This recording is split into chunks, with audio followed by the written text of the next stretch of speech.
Goeiemôre, my naam is Andrei, vir almal wat intussen ingekom het. En dit is lekker om vandag saam met julle te praat. Ek wil graag praat oor, eintlik is ek besig met 'n ding in my eie geloof, om te praat oor bestaan God ooit regtig. En laasweek het ek hier kom staan en gesê, bestaan God ooit, want baie kere as 'n mens hom soek, kry hom nie. En toe het ons mekaar begin sê, maar kyk ons nie op die verkeerde plekke nie. En dit was al 'n klomp voorbeelde uit die Bybel uit gewees van hoe ons kyk waar God opdaag. En die ironie was gewees, die plekke waar God opdaag, is die laaste plek waar jy hom sou verwag het. Mense sou verwag, die koning wat gebore word sal nie in 'n stal wees nie, maar in 'n paleis. En net so, die oomblik as 'n mens hierso op aarde gaan en jy dink, waar gaan ek God ontmoet, waar gaan ek hom leer ken, waar gaan ek hom sien, sal jy dink, wel, dit seker in 'n kerk wees, of seker op 'n heilige plek, of iewers wat mooi en indrukwekkend is. En dan kry jy hom in die woestyn, in die wildernis, in die godsverlatenheid. Dis hoe kontrasterend die God is wat ons aanbid. Is jy kry God juis op die laaste plek waar jy dink hy kan wees. In die graf. Aan 'n kruis. So, ons het vir mekaar laasweek gesê is as jy op 'n plek is waar jy dalk nou self besig is om uit die bekende uit te gaan, in die wildernis in te gaan, oorweldig is, soekend is, alleen voel, oorweldig voel, uitgelewer voel. Dis goeie nuus, want dis die plekke waar God mense ontmoet. Dis die plekke waar hy opdaag, dis die plekke waar jy hom sien, dis die plekke waar mense hom vind en dan sê hulle, wow, God het my gesien. En ek dink, Alida sal daar vir ons ook sê, is die El Roi, die God wat my sien, ek het die God gesien wat my gesien het. Dit gebeur in wildernisplekke. Maar ek dink nog 'n rede, hoekom ons baie keer God nie raak sien nie, is omdat ons verkeerd kyk. Dit wat ons verwag om te sien, kry ons nie. So vandag wil ek spesifiek praat oor die vraag, hoe daag God op? Wat ons weet is in wildernisplekke, ons weet is in die woestyn en die graf, en is in die bankrotskap, in die rock bottom van die lewe, daar daag God op en hy wys homself, en hy maak 'n nuwe ding oop. Maar hoe daag hy op? En ek het nog vroeër in die week het ek vir Esther gesê, kies julle liedjies alles, ek gaan hierdie ding doen, en dit gaan dit wees, en ek gaan 'n amazing brandende bos voor in die kerk hê, dit gaan impresse wees. En toe die week so verder aangaan, toe ontdek ek so al 'n bietjie van 'n rock bottom van my eie. Van 'n vasgeloopheid en 'n seer wat op my eie pad kom. Sien, en ek gaan nou nie hierdie geleentheid gebruik om 'n argument verder te voer nie, maar want ek is eintlik okay en ek's rustig en ek is deur dit, maar ek wil graag vir julle vertel van iets wat gebeur het wat my swaalf, ek kon nie glo wat daar besig is om te gebeur nie. Ek kon net nie die goeders by mekaar versoen nie. Wat in die week gebeur het is, ek het so half 'n konflik gehad met iemand. En dis niemand hier nie. En dis niemand wat sal inskakel nie, so ek kan julle daarvan vertel, maar die lange kort is, ek het probeer om die situasie te de-eskaleer, en ek was heeltyd besig om te dink, wat sê die Here wil hê, want ek is absoluut mens en vol foute en tekorte, so ek moet die hele tyd vir myself checks and balances inbou om te kyk, is ek nie besig om my Here te verraai nie. En ergens langs die pad het dit net skeef geloop, en ek kon nie verstaan hoe die gesprek skeef geloop het, en ek het probeer om dit terug te bring, en jammer te sê, as daar misverstand is, en dit terug te bring, maar op die einde van die dag eindig die gesprek met iemand wat vir my sê is, die wiel draai, God slaap nie, hy sê vir jou kry. Waar as jy met my te doen gehad het, sê jy weet, dit pas perfek by my. Nee, die punt is hoe, en ek weet jou, ergens in jou lewe, het jy dit ook al gevoel oor iemand, gesê oor iemand, gesê vir iemand, of iemand het dit vir jou gesê. Ergens het hierdie gedagte by jou opgekom, dat God slaap nie, God laat nie met ons spot nie, jy sal kry wat jou toekom. En die vraag wat ek eintlik wil vra is hoe kom 'n mens by 'n punt waar jy kan sê, God sal vir jou kry, jou maat? Hoe kan 'n mens by 'n plek kom waar iemand anderste met God kan dreig, in dieselfde asem as die God wat ons aan glo, die God is wat ons vir mekaar sê is die een wat ons tekorte, ons sonde, ons foute, ons verleenthede op homself vat, en dit vat, nie met trots nie, hy vat ons skandes na die kruis toe, En hy sterf daarvoor omdat ons goed doen. Ons fout het. So hoe kan dieselfde God wat opstaan en die graf oorwin en die God van liefde is, ook die God wees wat ons vir mense kan sê mee, God sal vir jou kry, ou maat. Hoe kan ons mense dreig met dieselfde God, as die God wat weet wat ons fout gedoen het en daarvoor sterf? En ek sit toe dink oor die ding is hoe dit gebeur, hoe vind dit plaas met 'n mens van die God wat ons raak sien en lief is vir ons, juis in ons wildernis, in ons verleentheid, in ons uitgelewerdheid. Hoe kan dit dieselfde God wees as wat ons na ander mense kyk en dink, ek hoop die Here kry jou. Ek hoop jy kry wat jou toekom. Terwyl ons weet, ons kry nie wat ons toekom nie, ons kry lewe terwyl ons dood verdien. Ons is misdadigers aan die derde kruis, wat niks verdien nie, en die Here gee ons 'n plek in sy ryk. En soos wat ek deesdae doen, want ek is daai ou, dog ek wel die beste plek om seker te begin vra, is die Bybel, maar dis die hele Bybel, so miskien moet ek ook net 'n vinnige search doen om te kyk, waar kom die gedagte van 'n vengeful of 'n wraakgierige God uit die Bybel uit vandaan? En ek vra, soos wat mense deesdae doen, vir ChatGPT, geef my 'n bietjie 'n lys van insidente in die Bybel waar God vengeful is. En hy gee vir my 'n lysie, daai goeters is, wat jy kan vra, jy kan vir hom vra enigiets, hoekom is 'n chocolate eet die beste ding wat jy kan doen, hoekom moet 'n mens liewerste nie oefening doen nie, wat ook al jy vir hom vra, hy gaan vir jou antwoorde gee. En hy gee toe vir my lys antwoorde uit die Bybel uit van hoe God wraakgierig is. En ek begin so kyk na die goeters, en die eerste ene is sommer dat hy vir Adam en Eva die paradys uit geskop het. Dat hy hulle fout gemaak het, en toe besluit hy, poef, daar is julle uit. Nou is julle suffer, daar op aarde. Ok? En die volgende ene is sommer Sodom en Gomorra, waar die mense daar so sleg en boos is dat God besluit, hy gaan sommer die hele stad uitwis. En so gaan die lysie aan met 'n klomp goeters wat gebeur. Toe die mense, Moses op die ou end, 'n goue kalf, Aaron hulle 'n goue kalf gemaak het, en die kalf aanbid het, in plaas van God, het Moses teruggekom in die 10 gebooie klei tablette stikkend gegooi, en hy het hulle swaarde uitgeruk en gesê, almal wat hierdie ding gedoen het, kom ons maak hulle dood, poep, poep, poep, poep, poep. Of toe die Israeliete begin kla het oor die pad so lank na Egipte is, toe stuur God giftige slange in om hulle te byt. En toe dink ek, is ons besig om die verkeerde God te verwag? Hoe daag God op? Want die Bybel is tog vol voorbeelde van God wat vir jou op die enkel skop en vir jou moeilikheid gee. Wat kyk vir jou? En toe besef ek, die ding begin eintlik vroeër, as ons na kinderkerk en al die goeters toe gaan, waar mense stories lees van Moses, Noag, die ander een, Noag, en hoe die wêreld boos geraak het en God besluit het, okay, nou maak ek skoon en ek spoel almal, ek stuur nou 'n vloed om alles weg te was. En hoe verder ek met my lysie begin afwerk, hoe meer kom ek agter, ek is besig om soos ChatGPT te wees.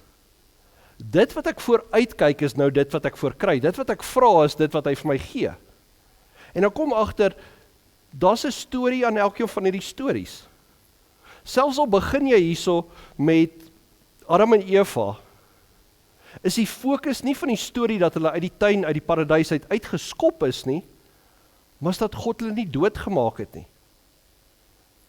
Ek bedoel, hier gaan hierdie twee mense, en hulle gaan dwars teenoor God, reguit, moedswillig, teenoorgestelde kant toe.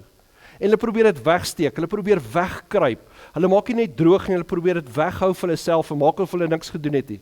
En God sien dit, hy sien alles. Maar in plaas daarvan om hulle dood te maak vir dit wat hulle verdien het, gee hy vir hulle lewe. Daar's gevolge, jy kan nie meer hier bly nie, jy kan nie meer maklik net, jy gaan nou met werk vir goeders, maar die genade, dis eintlik die punt van die storie.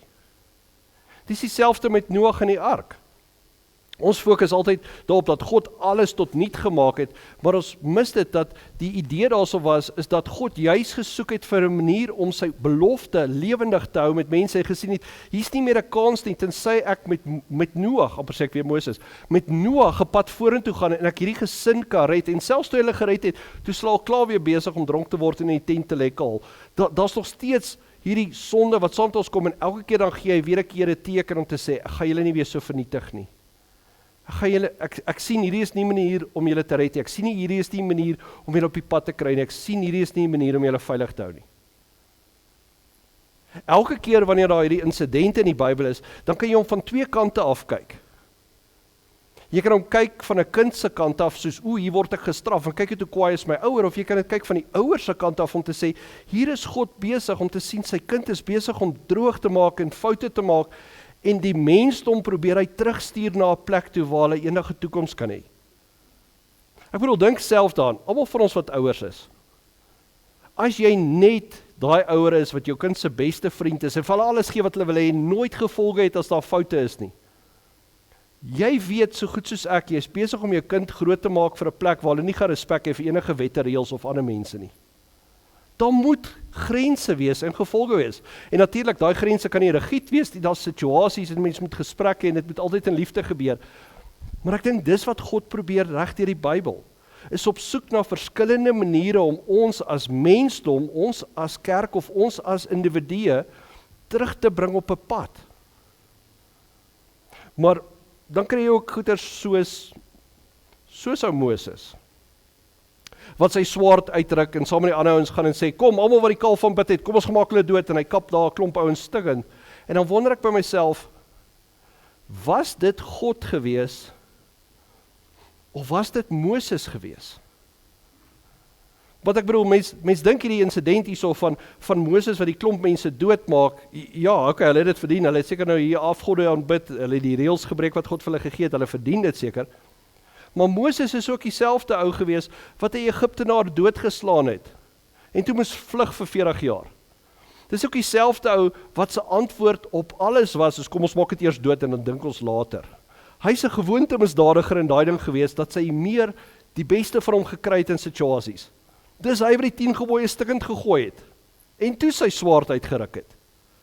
Hierdie ou het 'n probleem daarmee dat sy emosies die betere van hom kry en dat dit selfvernietigend word.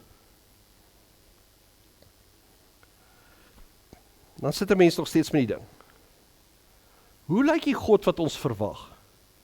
Is die God wat ons verwag, die ene wat ons van kleins af vir kinders leer, dis Noag in die ark, maar God het al die boosheid uitgewis, en ergens in my kop kom my stemmetjie op van, het ons God nie net so klein gemaak dat hy 'n polisiemannetjie geword het, wat moet kyk dat jy reg lewe nie.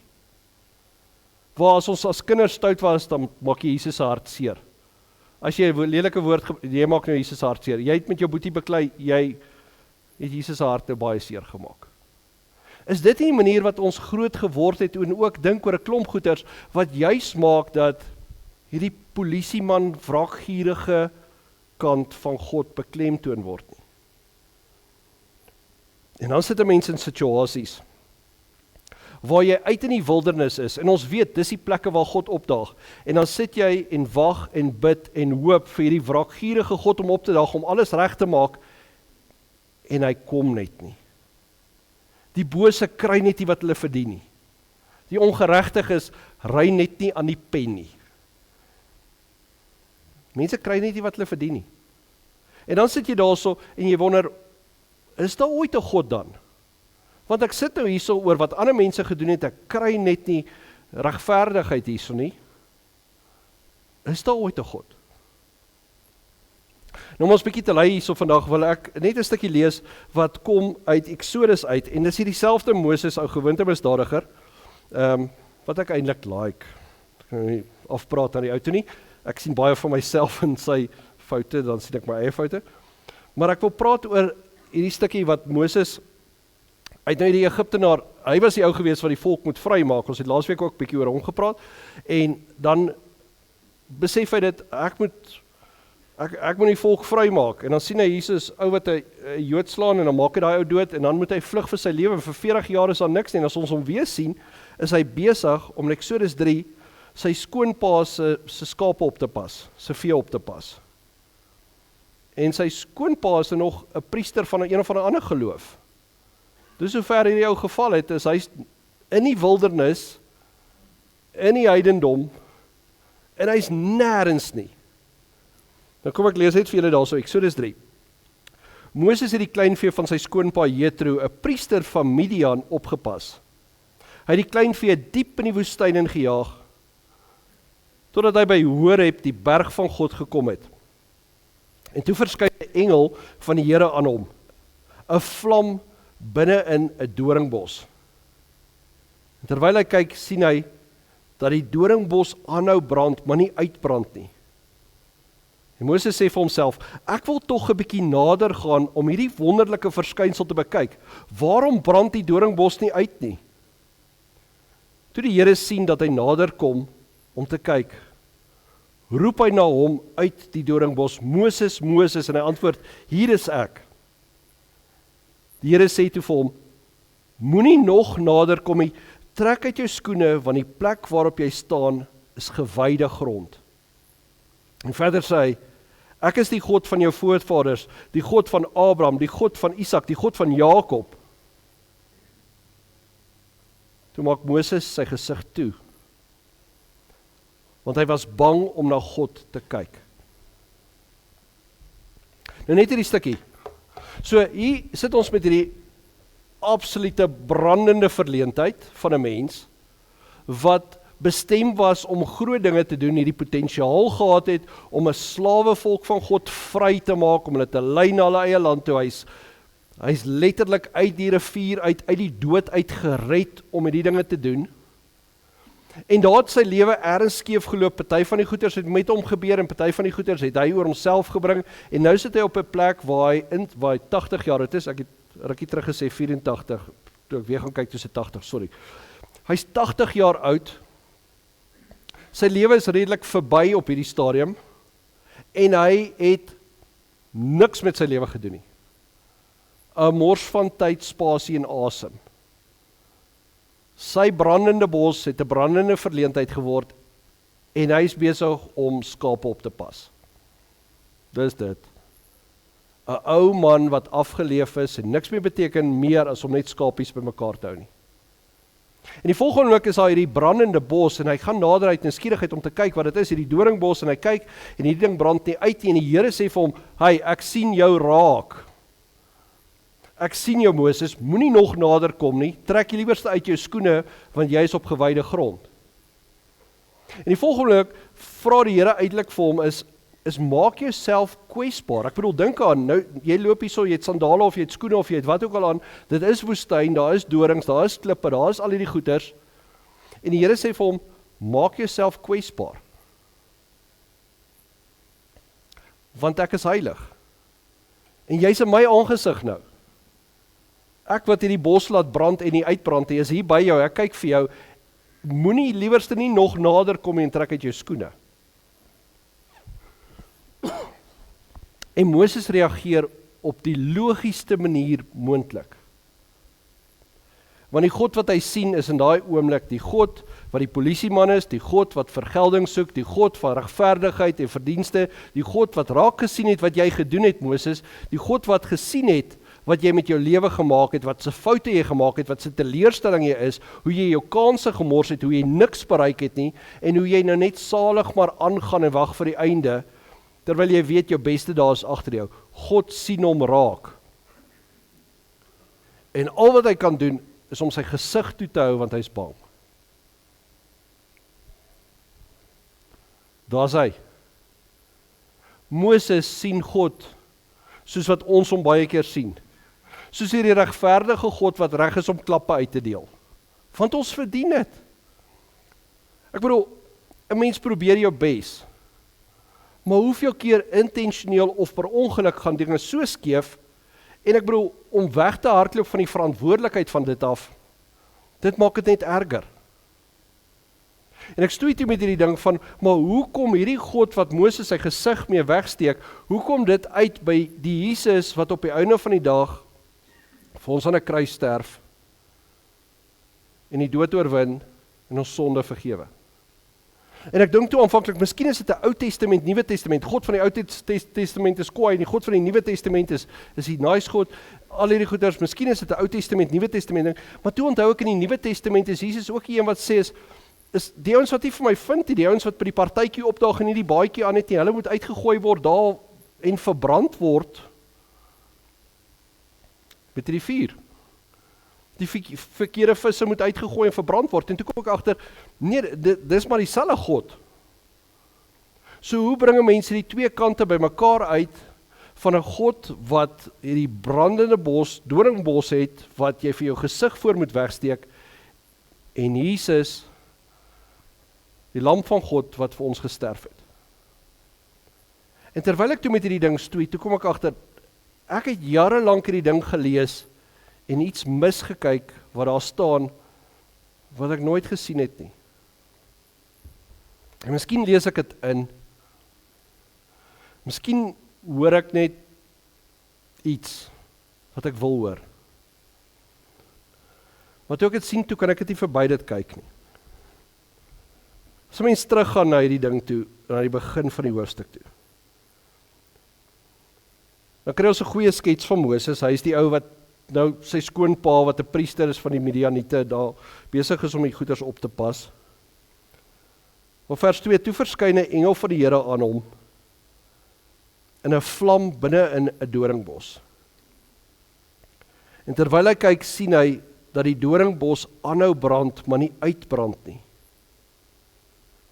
En Moses sê vir homself, ek wil tog 'n bietjie nader kom om hierdie wonderlike verskynsel te bekyk. Waarom brand die doringbos dan nie uit nie? Nou ek dink, as 'n mens dan gaan kyk na die voorbeelde van hoe God optree, hoe God klappe uitdeel, hoe God die wraakgierige God is, wat op die einde van die dag sy sin kry, is dit sulke goeders met vuur. Hy is die een wat Sodom en Gomorra met swaal en vuur vernietig het. Hy is die een wat in die Nuwe Testament die visse, die mense, die ouens wat nie reg is nie, uitgooi in die buitenste deel van die ding en dan brand met vuur. En hier kom hierdie vuur wat die simbool van oordeel is, en dit brand hierdie bos. Maar daai bos brand nie uit nie. Die simbool van oordeel kom oor hierdie bos, maar dit word nie vernietig daardeur nie.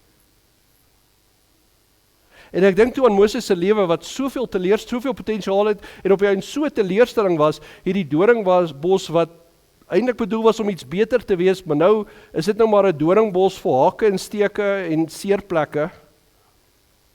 En die oordeel van God kom na dit toe, en dit steek hy ding aan die brand, en hy brand, maar hy word nie vernietig deur dit nie. En jy kry daai selfde ding met God dan sê, maar trek uit jou skoene, want jy's nou hierso op gewyde grond, God is hier by jou, jy is in my aangesig, ek is hier by jou, moet liewer nie nader kom nie, want jy is 'n doringbos, en ek is die vuur, en ek is hier by jou. Maar dan word Moses nie vernietig nadat hy sy gesig toehou uit vrees uit nie. Om die waarheid te sê is, hierdie man wat sy vlammetjie weggeraak het ergens in sy lewe, wat gedink het ek moet dinge self doen en op sy eie probeer het en op die eind 'n mislukking van alles gemaak het, word die ene wat God voorsê is, okay, jy moet nou teruggaan daarso waar jy droog gemaak het, jy moet teruggaan na Farao toe, jy moet vir hom gaan sê, ek het vir hom 'n boodskap, ek wil my volk laat gaan. Hierdie man van 80 gaan in die oomblik toe sy eie vlammetjie begin laag brand en sy lewe niks beteken nie, kom steek God hom aan die brand, nie met oordeel nie, maar met lewe. Hy stuur hom terug met 'n doel, met 'n funksie, met 'n agenda, met 'n toekoms, met 'n plan. En mens sien dit oralste. Elke keer wanneer God in hierdie godsverlatenheid opdaag, waar mense hulle breekpunt bereik het, dan kom hy nie om klappe uit te deel vir alles en al die moeilikheid uit te sorteer nie, maar hy kom na jou toe, persoonlik na jou toe, met jou verleentheid, jou sonde, jou tekorte, jou twyfel, en hy steek jou aan die brand. Nie oordeel nie, maar doel, lewe, passie, jy beteken iets vir ander. Jy word nie die teken van oordeel nie, jy word die teken van lig in die duisternis. Jy word die brandende bos wat vir ander die boodskap bring, dat God het naby gekom. Nie om af te breek en stikkend te maak en te verbrand nie, te verslind en op te vreet, omdat jy so sondig en verkeerd is nie. Maar juis is die teken dat mense soos ons en soos Moses, wat so ver geval het, soveel foute gemaak het en so ver verlore geraak het, nog steeds vir God belangrik is. Nog steeds in God se hande kan brand, kan skyn en 'n doel kan hê.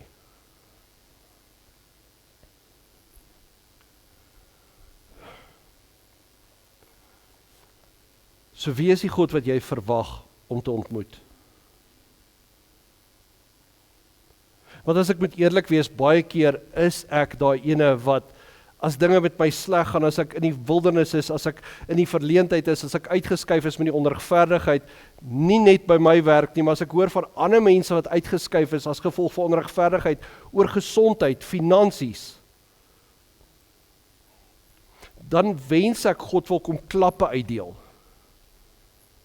Maar die God wat baie keer opdaag is nie die God wat klappe uitdeel nie, maar die God wat jou kom reinig en kom verander en wat jou kom verryk, verlig en bemagtig. Wat lewe gee wat daar dood gegaan het in jou binneste. Miskien is ons besig om die wêreld so op te stel dat hulle die verkeerde God op die verkeerde plek moet sien. En hulle sien hom nie, en daarom begin mense vra, maar bestaan God ooit regtig? Terwyl almal van ons weet, die oomblikke as jy so uitgelewer is soos Moses, terwyl jy hierdie doringbos geword het, vol hakke en steke, en sy vlam kom na jou toe, was dit nie om jou te verbrand nie, maar om jou te verander. Om jou te stuur, en iets te beteken verander. Om jou nuttig te maak, om jou lewe groter te maak en betekenis te gee, meer as wat jy gedink het jy kan wees. So ek wil vandag weer 'n keer afsluit, net met 'n vraag. So watter God verwag jy? Hoe dink jy gaan God opdaag in jou lewe?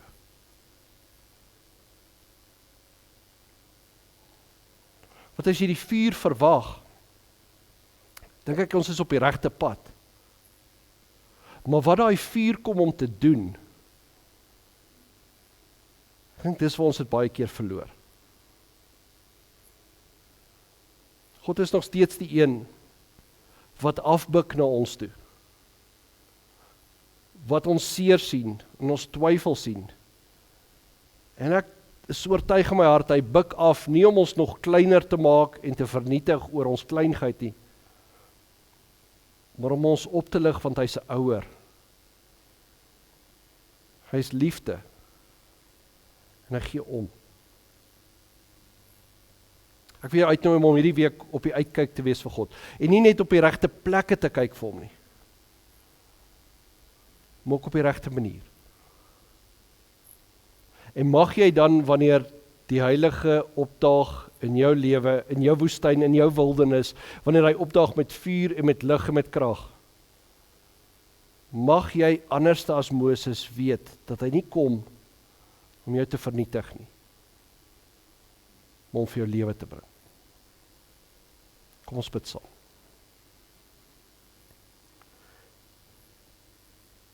Here, U ken ons net te goed. En ons kan eers agter fancy woorde vandag wegkruip nie, Here, U ken ons net te goed. U ken ons binne en buite, U ken ons verleenthede, U ken ons goeders waarop ons trots is en waarop ons skaam is. U sien alles. Alles wat ons al gedoen het, alles wat ons gedink het, alles wat ons gewens het. Maar dank Here, wanneer U opdaag met die vuur en die krag, om vir ons lewe te bring. Help ons asseblief, Here, om wanneer ons met mekaar te doen het, ook so na mekaar toe te gaan, en op te daag in mekaar se lewens, om iets te bring van 'n God wat lewe bring en nie oordeel nie. En nou bid ons dit saam. Amen.